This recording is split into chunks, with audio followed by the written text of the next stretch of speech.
Kecepatan Qin Chen sangat cepat, dan dia terus memperdalam. Sepanjang jalan, Qin Chen merasakan embusan napas yang terus-menerus muncul di sekujur tubuhnya. "Ada apa di sana?" kata Qin Chen diam-diam terkejut. Saat dia semakin dalam, dia merasakan gelombang udara naga sejati di tubuhnya semakin banyak. Udara naga sejati yang mengepul itu seperti lautan, memberi Qin Chen rasa ketertarikan yang kuat. Dikombinasikan dengan kekuatan emas sebelumnya, apakah kehancuran ini benar-benar terkait dengan keluarga naga sejati? Gumam Qin Chen yang menukik ke dasar reruntuhan. Tiba-tiba dia berhenti, dan pada saat yang sama Qin Chen sedikit melihat ke penyangga Fatamorgana virtual. Dia melihat gelang Fatamorgana virtual yang menyatu dengan tubuhnya sedikit gemetar, seolah-olah dia merasakan sesuatu yang menariknya, dan armor ilahi Haotian juga terpancar sedikit di bawah nafas ini. "Apa yang terjadi?" kata Qin Chen terkejut saat ini. Di tangan kanan Qin Chen, penyangga Fatamorgana virtual muncul tanpa bisa dijelaskan, bersinar perlahan, seolah bernafas, dan sedikit gemetar. Getarannya sangat cepat, dan itu sama sekali tidak dikendalikan oleh Qin Chen, seolah-olah seseorang sedang mengendalikannya di kejauhan. Di satu arah, ada sumber aneh yang dengan gila-gilaan menarik penyangga Fatamorgana virtual Qin Chen. Selain itu, benda ini juga menarik bagi Haotian Divine Armor, tetapi sebaliknya, getaran dari Void Mirage Breacher lebih jelas.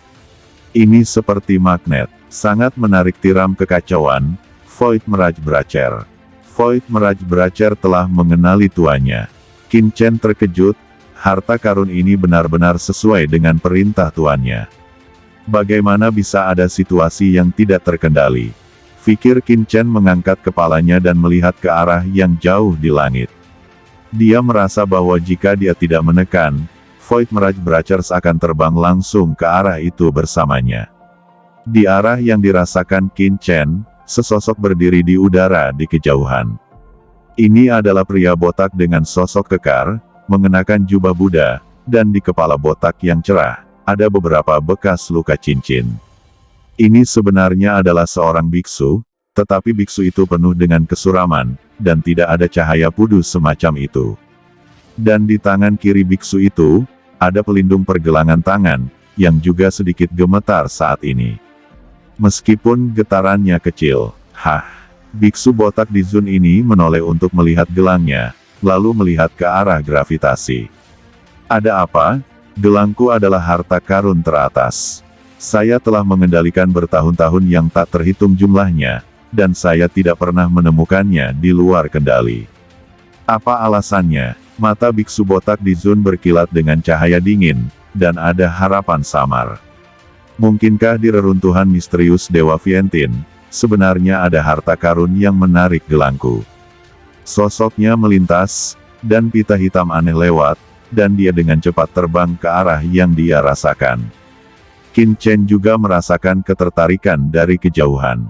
Gelang virtual Fatamorgana di tangan kanannya muncul secara alami, dan dia tidak bisa mengendalikannya sama sekali.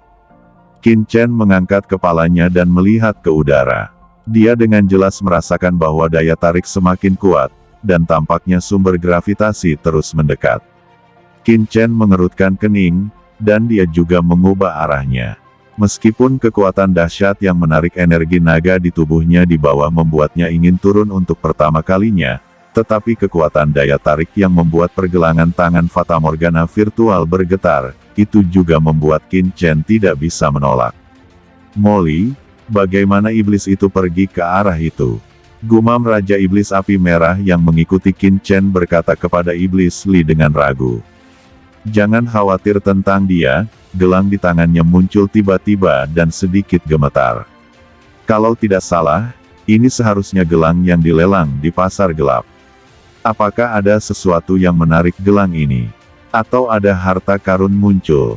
Kata Molly berkilat. "Meski begitu, ini adalah kesempatan dari iblis ini. Itu tidak ada hubungannya dengan kita. Aku bisa merasakan bahwa di bawah reruntuhan ini, sesuatu yang telah lama disegel telah dibuka. Ayo turun dulu, jika tidak, saat iblis itu tiba duluan, di mana lagi ada harta karun yang masih menjadi bagian kita. Melihat Qin Chen pergi, Molly langsung berkata, selama Qin Chen ada di sana, dia pada dasarnya tidak akan dapat mengambil keuntungan, dan bayangan psikologis akan terbentuk sejak lama. Demon Qian mengangguk, lalu terbang mengikuti Molly.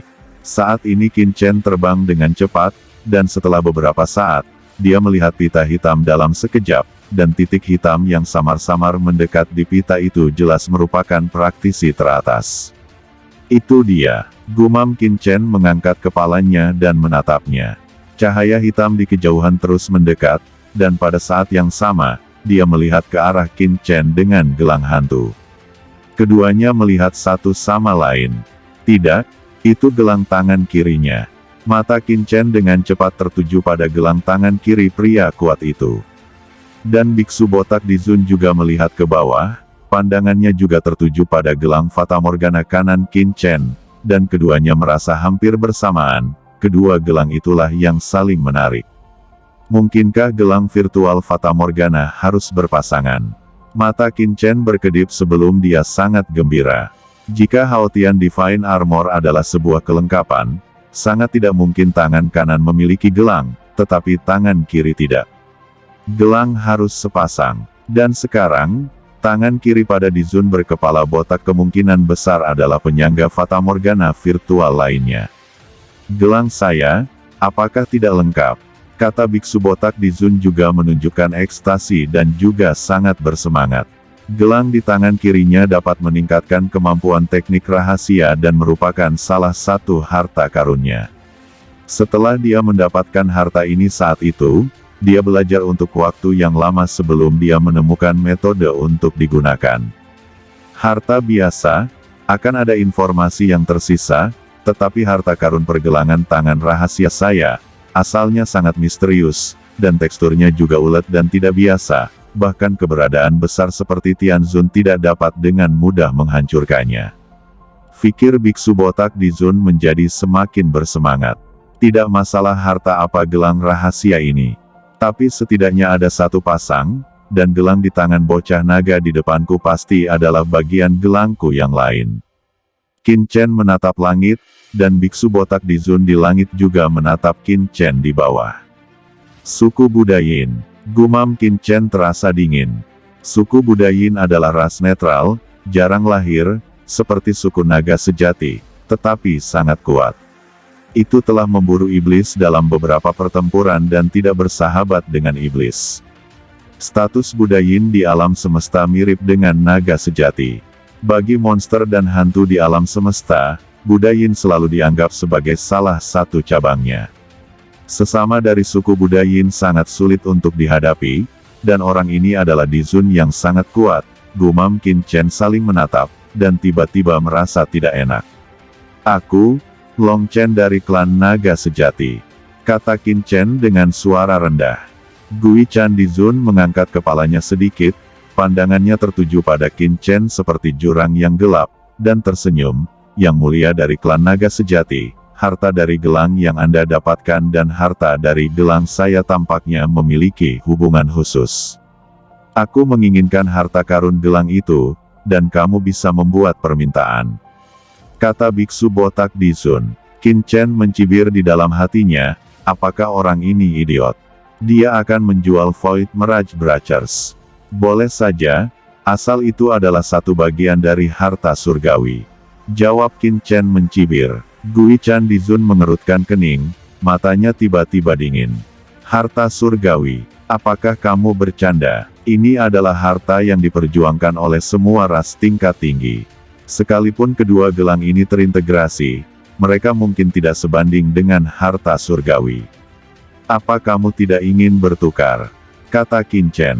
Keduanya baru saja berbicara satu sama lain, dan mata mereka saling berhadapan, dan mereka memahami tekad satu sama lain. Jelas, keduanya sangat mementingkan gelang di tangan mereka. Keduanya bergerak hampir bersamaan. Maka kamu akan mati. Kata biksu botak di Zun menjentikkan niat membunuh yang mengerikan, tubuhnya seperti hantu, dan lingkaran cahaya lahir di belakang kepalanya, seperti Budayin. Segera setelah itu, hantu Zen ini mengorbankan panji besar, berburu dan berburu. Saat spanduk ditutup, seluruh langit menjadi gelap. Pada saat ini, dunia diselimuti kegelapan. Seorang Buddha kuno, seolah keluar dari neraka, dengan yin hitam dan hantu. Buddha yin hitam yang tak terhitung jumlahnya membawa aura yang menyesakkan. Buddha yin ini dikelilingi oleh pita hitam. Pita-pita ini berubah menjadi hantu ganas, masing-masing dengan gigi dan cakarnya, dan berbagai aura gelap dan negatif terus-menerus melonjak, membuat orang merasa dewa hantu Zen di depannya sama sekali tidak seperti Buddha, tetapi seperti hantu.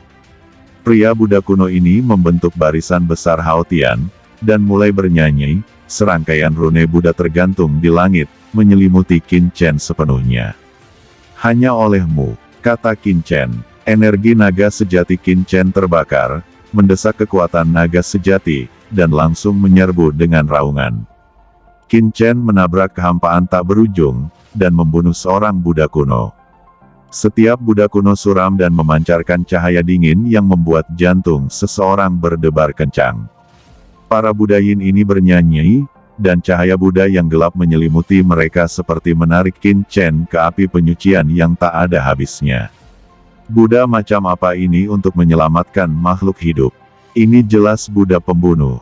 Tubuh Qin Chen melonjak dengan energi naga, dan seluruh orang itu berubah menjadi naga asli yang besar. Kaki naga asli panjangnya hampir 1000 kaki, dan tubuh besar itu terbang di kehampaan. Buddha mendung di langit, semuanya bergetar, keduanya bertabrakan, dan terdengar raungan yang mencengangkan. Qin Chen merasakan makna mendalam naga sejati, dan dengan satu cakar dan gelombang, dia membawa atmosfer zaman kuno, seperti naga supernatural yang keluar dari zaman kuno. Tak tertandingi di dunia, nafas yang begitu kuat memberi kejutan kuat pada hantu Zen. Hah, kamu bocah naga sejati, kata biksu hantu itu minum dengan dingin, dan tidak tahu apakah dia tidak melawan Qin Chen, tetapi pada pertarungan pertama, dia langsung merasakan aura di tubuh Qin Chen, yang jauh lebih rendah darinya, meskipun naga sejati mungkin sangat tak tertandingi di dunia, seperti kelahiran dewa dan iblis, tetapi kekuatan sebenarnya berasal dari sumbernya, bahkan pemuda naga itu belum mencapai ranah di Zun. Ghost Zen di Zun terkejut, tetapi segera mengerutkan kening, tidak. Jika Long Chen hanya Zun naga sejati, maka di bawah penindasan harta tertingginya, dia akan dimusnahkan langsung menjadi ketiadaan, tetapi sekarang Qin Chen berdiri diam di bawah barisan hantu Buddha, naga sejati yang luas itu, 8 butian Wei, membumbung tinggi di langit, di bawah tekanan banyak Buddha Yin, menjulang dengan megah, tanpa angin sama sekali. Seorang Buddha Yin dengan ketinggian ribuan kaki berdiri di kehampaan, menjulang tinggi, dan memancarkan nafas hantu Yin yang tak berujung di tubuhnya. Nafas mengalir ke langit, membentuk roda kehidupan besar di belakang kepala Buddha Yin.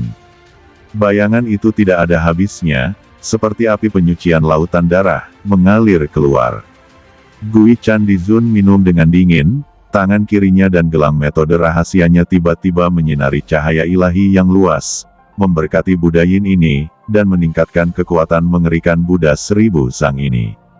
Buddha yang menjulang tinggi ini, terdiri dari Buddha Yin yang tak terhitung jumlahnya, tiba-tiba membuka matanya. Dalam sekejap, Qin Chen merasa seperti telah jatuh ke dalam jurang yang tak berujung. Daerah sekitarnya gelap gulita, panca inderanya menghilang, dan dia akan tenggelam ke dalam bak cuci tak berujung.